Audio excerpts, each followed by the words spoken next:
ایک سرسبز اور پرسکون گاؤں میں 4 بھائی رہتے تھے۔ ان کے نام علی، ارسلان، امجد اور ندیم تھے۔ ان سب کی ایک ہی چھوٹی بہن تھی جس کا نام اقرا تھا۔ اقرا گھر کی سب سے چھوٹی اور سب کی لاڈلی تھی۔ چاروں بھائی ہمیشہ کہتے تھے ہم اپنی بہن کے لیے جان بھی دے سکتے ہیں۔ گاؤں والے بھی ان بھائیوں کی محبت کی مثالیں دیتے تھے، لیکن اقرا کے دل میں ایک سوال ہمیشہ رہتا تھا، کیا میرے چاروں بھائی واقعی مجھ سے اتنی ہی محبت کرتے ہیں یا یہ صرف باتیں ہی ہیں؟ ایک دن اقرا نے فیصلہ کیا کہ وہ اپنے بھائیوں کی وفاداری کا امتحان لے گی، مگر کسی کو اس بات کا علم نہیں ہوگا۔ سب سے پہلے اس نے علی سے کہا، بھائی مجھے کچھ دنوں کے لیے شہر جانا ہے، کیا آپ میرے ساتھ چلیں گے؟ علی نے جواب دیا، اقرا میں ضرور چلتا، لیکن اس وقت کھیت کا کام بہت ضروری ہے، چند دن بعد چلیں گے۔ اقرا خاموش ہو گئی۔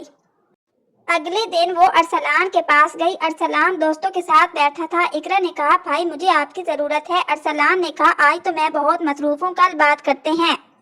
اقرا وہاں سے بھی خاموشی سے واپس آ گئی۔ پھر وہ امجد کے پاس گئی۔ امجد نے اس کی بات سنی مگر کہا، میرے پاس اس وقت پیسے نہیں ہیں، میں تمہاری مدد نہیں کر سکتا۔ اقرا نے ندیم سے کچھ نہیں کہا، صرف اتنا بولی، بھائی اگر میں کسی مشکل میں ہوں تو کیا آپ میرے ساتھ ہوں گے؟ ندیم نے مسکرا کر جواب دیا، اقرا مجھے وجہ جاننے کی ضرورت نہیں، تم بلاؤ گی تو میں ضرور آؤں گا۔ چند دن بعد اقرا نے گاؤں کے ایک بزرگ کی مدد سے ایک منصوبہ بنایا۔ خبر پھیلا دی گئی کہ اقرا جنگل کے راستے میں زخمی ہو گئی ہے اور اسے فوراً مدد کی ضرورت ہے۔ یہ خبر چاروں بھائیوں تک پہنچی۔ علی نے کہا، پہلے کھیت کا کام مکمل کر لوں پھر جاتا ہوں۔ ارسلان نے کہا، میں اپنے دوستوں کو ساتھ لے کر جاتا ہوں، اکیلا نہیں۔ امجد نے سوچا، اگر معاملہ معمولی ہوا تو وقت ضائع ہوگا، لیکن ندیم نے ایک لمحہ بھی ضائع نہ کیا، وہ فوراً دوڑ پڑا۔ نہ اس نے کھانے کی فکر کی نہ آرام کی۔ جب وہ جنگل پہنچا تو وہاں اقرا بالکل خیریت سے کھڑی تھی۔ ندیم حیران ہو کر بولا، اقرا تم ٹھیک ہو؟ اقرا کی آنکھوں میں آنسو آ گئے۔ اس نے کہا، بھائی یہ سب ایک امتحان تھا، میں جاننا چاہتی تھی کہ میری آواز پر سب سے پہلے کون آئے گا۔ اتنے میں باقی تینوں بھائی بھی وہاں پہنچ گئے۔ گاؤں کے بزرگ بھی سامنے آ گئے اور بولے، آج کسی کی بے عزتی مقصد نہیں تھی بلکہ ایک سبق دینا تھا۔ محبت صرف زبان سے نہیں، وقت پر ساتھ دینے سے ثابت ہوتی ہے۔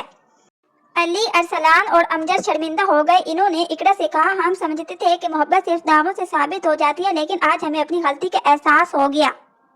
ندیم نے فوراً کہا، یہ میری جیت نہیں، ہم سب ایک خاندان ہیں، اگر آج ہم نے سبق سیکھ لیا تو یہی سب سے بڑی کامیابی ہے۔ اقرا نے اپنے چاروں بھائیوں کو گلے لگا لیا۔ اس دن کے بعد چاروں بھائی صرف باتوں سے نہیں بلکہ اپنے عمل سے بھی اپنی بہن کا ساتھ دینے لگے۔ گاؤں بھر میں ان کی محبت اور اتحاد کی مثال دی جانے لگی۔ سچی محبت وہ نہیں جو صرف الفاظ میں ہو، بلکہ وہ ہے جو مشکل وقت میں بغیر کسی فائدے کے ساتھ کھڑی ہو جائے۔ اگر آپ کو آج کی یہ ویڈیو پسند آئی ہو تو چینل کو ضرور سبسکرائب کریں۔